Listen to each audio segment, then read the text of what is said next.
अभी एक बेटी दो बेटा बाकी है शादी करना, और अपनी बेटी को ऐसा सिखा रही है। एक मैं भी माँ हूँ कि मेरी बेटी खाना के लिए तरस जाती है, साबुन के लिए तरस जाती है।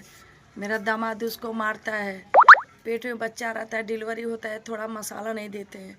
फिर भी मैं अपनी बेटी को ये नहीं बोलती हूँ कि अपने पति को अपने ससुराल को छोड़ के चली जाओ, नहीं कहती हूँ।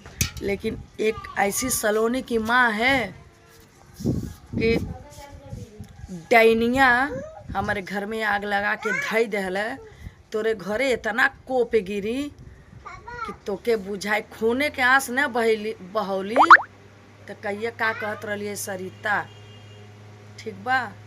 तोके ऐसन दशा हो, एक दशा भइल कि ते अपने मर्दे के कर्तव्य करा के कही देली, देवरे बैठ गईली, तो ते का जनबी के घर संसार का वाला सास ननद रहता तब मालूम पड़त कि हाँ कैसी रहल जाला। ते तो वैसे अकेला रहेली, ते का जनबी।